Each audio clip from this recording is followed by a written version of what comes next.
Jay here for Sober Fellas, that's Scotty, and we're back. We've not been together on a video for a little while, have we? I think this is our first podcast for a few months. We've had a lot going on. We've done a few videos, there's had a few guests on the channel, but me and you haven't sat down. And unfortunately, the first time we do sit down in a little while, it's with... tragic news. Yeah, it is, isn't it? With the death of Ricky Hatton, we thought we'd talk about it because someone who we've both been at sea fight, I've interviewed him a few times. I think everyone in Manchester knows Ricky Hatton and is, a fan of Ricky Hatton. And even if you're not a boxing fan, I think you appreciate what he's done for the sport and for the city. If you're a United fan, he's probably the most liked City fan amongst United fans, wasn't he? He's like, even every United fan I know likes Ricky Hatton. A unified Mancunian, isn't it? It's not an easy feat, that, is it? To be fair. And I just thought we'd have a little chat. First of all, Scotty, what did you sort of make of it when you heard the news? Because I think it hit everyone for six, didn't it? What was your first reaction? Just shocking, really, because the last time I'd seen him in the press was that he was supposedly training for this fight in December, wasn't it? Was it Saudi Arabia? I think so, yeah, I think he was. And that was back in training. And obviously his troubles throughout the years have been well documented. And it's something that he's never shied away from, you know what I mean? In terms of him, putting himself in the ring with the likes of Floyd Mayweather and Manny Pacquiao, that was brave, but equally so the amount of times he'd come forward and tried to help others through his own problems and not shied away from it. And I think that was just testament to the man. But when I heard the news, I was like, it's just proper. I mean, it's just shocking, isn't it? Like, it's 46, was it? 46, yeah, you're right.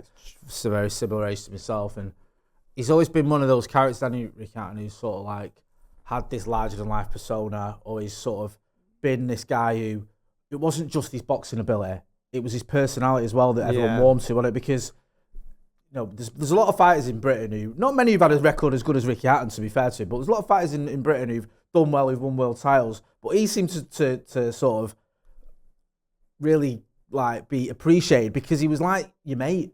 It felt like you were watching one of the lads. Do you know what I mean? He just had that sort of likability that not everyone's got. He was like the antithesis of what a modern boxer was, really, in an era where people had to start like promoting fights and stuff and doing like outlandish behaviour, and like I think Prince Nazim was just before him and coming into the ring, was it on like it down, was that flying carpet or something? He did all sorts, Nazim. There was a flying carpet, there's the crane, there was even jumping over the rope. Him and Chris Eubank used to do that sort of stuff. Yeah, which is fine, is down to each personality, but I think boxers in general, they seem to have this sort of ego that goes along with them, which I think is part of that bravado that you need to step into the ring.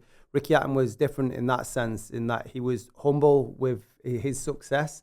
And I think with that, it allowed everybody to sort of buy into his identity. And I put a post down saying he carried Manchester wherever he went around the world. Yeah. And I think somebody mentioned that the trips to Vegas, where I think he lost both fights, didn't he, Pacquiao and Mayweather, I think he became more of a sort of pilgrimage. Yeah. And people will always talk about the hangovers afterwards for days, because that's what it felt like. It felt like he was taking the city everywhere. And it wasn't just Mancunians either. I think it sort of resonated with a lot of working class people as well. It was wasn't like so much a rags to riches story, but sort of like he was bringing everybody along with him. And it's just, it's tragic to see, but in terms of what he achieved from being a lad in Hyde to going over to Las Vegas to getting beat by two of the arguably greatest fighters of all time, it's just an amazing story. It is an amazing story, and just it's mad because you look back at that Mayweather fight going into that. I think Hatton he'd won 2 belts by that time and was 49-0, I think. Yeah, which is unreal. Like, both of them undefeated, and I remember I got carried away, and I not carried away. I wasn't the only person. I thought he had a real chance, and I thought even after the first round, I thought he's in this fight. Yeah. Mayweather, for me, he's a contender for the greatest pound-for-pound boxer of all time. I mean, you're literally getting into the ring with one of the all-time greats, but Hatton was willing to do that. And Pacquiao's another one. Yep. One of the all-time greats, one of the contenders. At their prime, he fought them as well. Do you know, didn't shirk away from anyone, did he? Was up for it and gave you that sort of open, gave you that pride as well, didn't he? Just as someone from Manchester. Well, it's like he's round the corner and now look at him in the MGM or whatever it was. And it's an incredible story. How important do you think it is as well, the sort of the openness that he had around his demons? He spoke about his drug use. He was exposed, wasn't he, by someone, I think, who sold pictures of him taking drugs to one of the newspapers, which is just sad. And it was sad. The whole episode was sad because you saw how he was struggling in his retirement to sort of come to terms with it. He spoke about this. This isn't anything new. This isn't me interpreting it. This is what he said. And then you saw, I think it was pictures of one of the tabloids, I can't remember which one, of him sniffing and stuff. And it was sad to see that. But again, he was very open about it, wasn't he? And he sort of admitted the struggles he'd had, which is, again, it's like you said there, that's that bravery. And to see someone who'd been so popular and had the world at his feet, and then to see he's going through all that stuff was really quite eye-opening, wasn't it? Yeah, I mean, and he had huge like family issues, and he fell out with his old man, and I think he had a divorce during that time. And it's horrible that the press would sort of pounce on him when he was at his lowest. And you'd think the natural thing in that situation would be to sort of hide away and not try and conquer it, or not even try and conquer it, but trying to address it for other people and saying, yes, I've got a problem, and then put it out there for other people to help. And he did something last year, and I can't remember the charity that it was for, and he was talking about like dealing with mental health and his own struggles and stuff. And I watched the video, and it was really profound, because again, with that humanity that comes across with him, and I think that's what other people liked, is because he was humble, but he was flawed, admittedly, as we all are. And I think that again, it becomes an identifiable trait that people really attach to. And it, somebody got in touch with me on Twitter this week when I put a post out about him and said his inspiration for me was just as important outside of the ring, him talking about his mental health and addiction, as it was inside of the ring. And that's just how that just shows the power that he had with that. Yeah, you saw this. I don't know if you've seen the statement from his family. No, I've not seen it. They did at the time of recording. I think the statements just come out there talking about how he was in I think, I'm paraphrasing, but in a sort of positive frame of mind, and he was looking forward to the fight they had coming up, and they'd spoken to him in recent days and weeks, and you can tell just from the statement that there's just this sense of bewilderment about how this has happened and what's gone on, and they've also asked for sort of privacy to sort of, to come to terms with it. And they were speaking about I think he's got a granddaughter now, and obviously his kids and stuff. And that's another thing, is just, it's just difficult to get your head around, isn't it? Yeah. It is. It's just, you can't sort of just compute it almost. It doesn't seem real. And I know it goes without saying, but I'll say anyway, you just feel so much for his family, because we feel like we know him. I met him a few times. We don't know him. He's not my mate. He knows me. I just was fortunate enough to be in the same room with him a few times and do a few interviews. But, it's for them that he was their dad, he was their, son, their granddad or... There was the whole community feel that went around him as well. Obviously, like my hearts go out to all his immediate family. But I used to go to Hatton's gym. The gym around the corner when I lived over there. But yeah, so I'd sort of pass him on a regular basis. I nearly ran him over once. Yeah, I remember you telling me this. Yeah, so it was just before his I think he was Ukrainian. The guy, it was like his comeback fight. He ended up losing it, but he was back in the gym more often than not. But when I first signed up to the gym, he wasn't in the best shape, so you'd only ever see him like in passing, if at all. So then one day I'm running late for my session. I've come flying round, and it's got these like double gates where he's where you got your car parking, and then he stood right in the middle of the road, and I've had to put the handbrakes on. He was pissing himself laughing, and I thought, imagine that in the newspaper, yeah, imagine it's good job he took it in good sense. Yeah. So he started kicking. What are you doing? Oh, hang on a minute. No, it's all right, Ricky. Sorry. Yeah. And then I met him a few times over the years. He used to drink quite a bit in Gorton, and I think a lot of people have. Everyone in Manchester seems to have a Ricky Hatton story, or know someone who's got a Ricky Hatton story.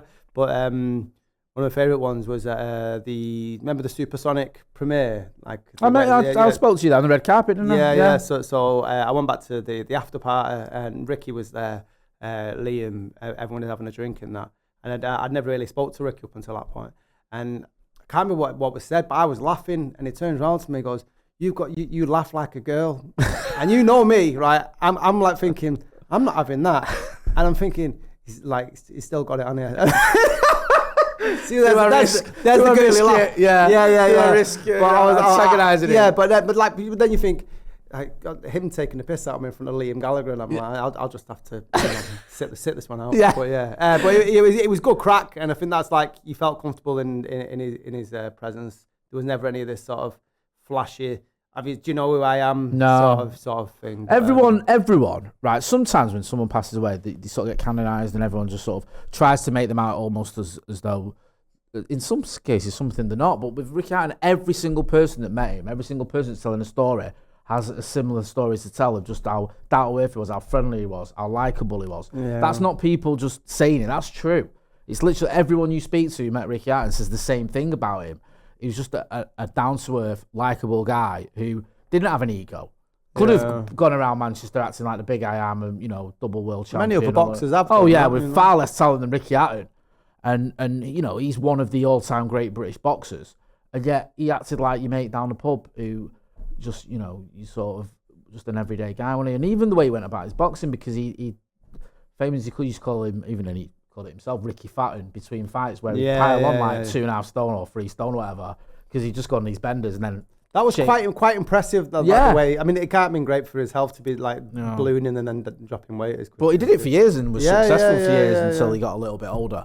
And then even then, he wasn't like he was losing to anyone. He was losing to some of the best fighters that have ever put on a pair of gloves. Just finally, Scotty, how do you think he'll be remembered, Ricky Hatton?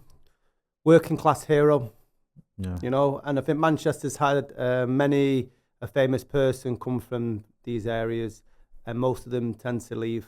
Yeah, they do. Look at all the musicians, most of the footballers, south, you know, and they become very successful in their career, and then their ambition means that they leave their people around. He was very much a working class hero, still lived around the corner from where he grew up, has a gin there, you know, and I think that's his legacy really, how he touched the heart of working class people, but also brought them along on an incredible journey. Well said, as always. Yeah, sad times. Do get involved in the chat and the comments, and obviously, just, you know, if you are struggling, reach out to someone. That's been Scotty. I've been Jay. This has been Sober Fellas. Thanks for watching.